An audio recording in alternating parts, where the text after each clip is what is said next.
प्रिय छात्र छात्राओं, आज हम अरस्तू के सिद्धांतों में उसके न्याय सिद्धांत के बारे में थोड़ी सी चर्चा करेंगे कि राजनीतिक सिद्धांतों में जो न्याय की अवधारणा का विवेचन बहुत ज़रूरी है कि इसका विवेचन प्लेटो ने भी किया और अरस्तू ने भी किया।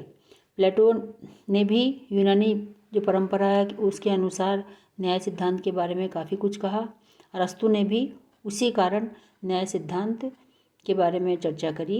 लेकिन यहाँ ये जानना जरूरी है कि प्लेटो और अरस्तू दोनों का जो न्याय सिद्धांत है वो वर्तमान परिस्थितियों, वर्तमान जो न्याय है उसकी कल्पना से बिल्कुल भिन्न है। जो अरस्तू की जो न्याय व्यवस्था है वो बिल्कुल अलग है, प्लेटो की जो न्याय व्यवस्था थी वो बिल्कुल अलग है, और आज की जो न्याय व्यवस्था है वो बिल्कुल अलग हमें दिखाई देती है। फिर भी हम अरस्तू के उस समय के न्याय सिद्धांत के बारे में थोड़ी सी चर्चा करेंगे। अरस्तू का ये मानना था, अरस्तू का जो न्याय का से तात्पर्य था उसका कि नीति परायणता, जहाँ अरस्तू न्याय को सद्गुणों का व्यवहारिक प्रयोग मानता था। वो ये कहता था कि प्लेटो की जो न्याय है वो सद्गुण का व्यवहारिक प्रयोग है। प्लेटो के लिए न्याय का तात्पर्य था कि स्वभाव के अनुसार कार्य करना, अपनी प्रकृति के अनुसार कार्य करना, जबकि अरस्तू के अनुसार न्याय की भावना में सामाजिक नैतिकता और कानूनी दायित्व दोनों का उसने समावेश किया है कि जब सद्गुण व्यक्ति के व्यवहार में प्रकट होता है, यही न्याय है। अरस्तू के अनुसार जिस व्यक्ति में विवेक है वह उस व्यक्ति का सद्गुण है, और जब व्यक्ति अपने अन्य व्यक्तियों के साथ में विवेकपूर्ण व्यवहार करता है तो यही विवेकपूर्ण आचरण न्याय कहलाता है।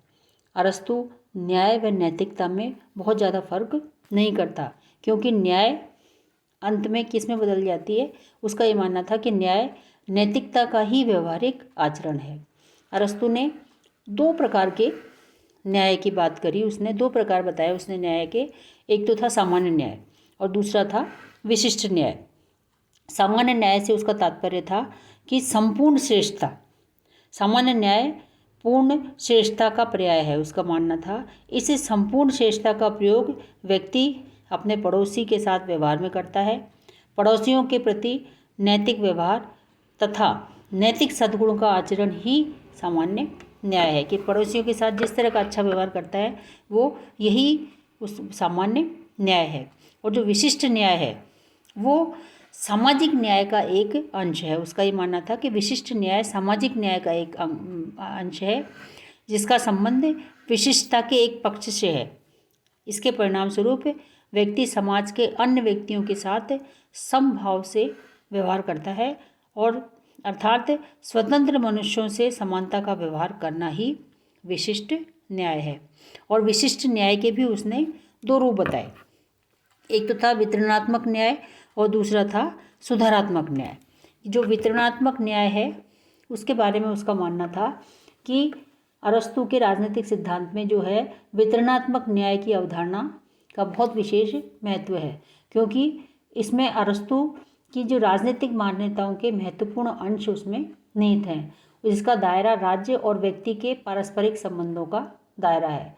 वितरणात्मक न्याय का से उसका तात्पर्य था कि ये वह व्यवस्था है जिसके द्वारा राज्य अपने सदस्यों के बीच सरकार के पद, सम्मान और दूसरे प्रकार के लाभों का वितरण करता है।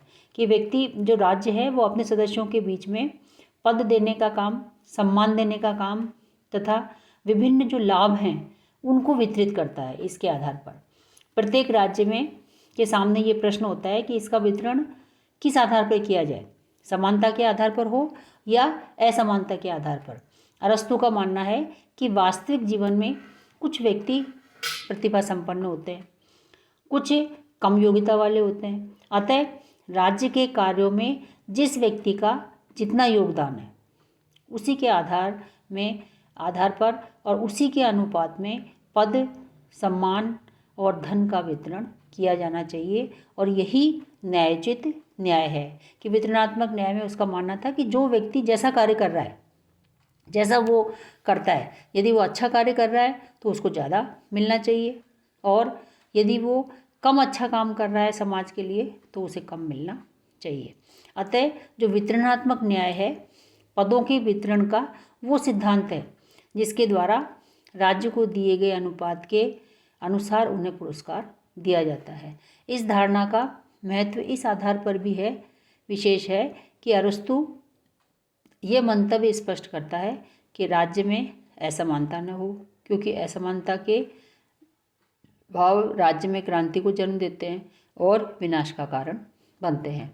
हम उसके क्रांति संबंधी विचारों में हम देखेंगे कि उसने क्रांति के बारे में कितनी विस्तृत चर्चा की है।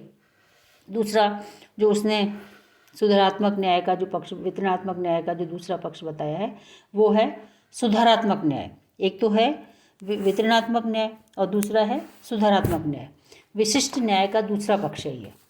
इस न्याय के द्वारा व्यक्ति के पारस्परिक लेन देन के संबंधों का नियमन किया जाता है।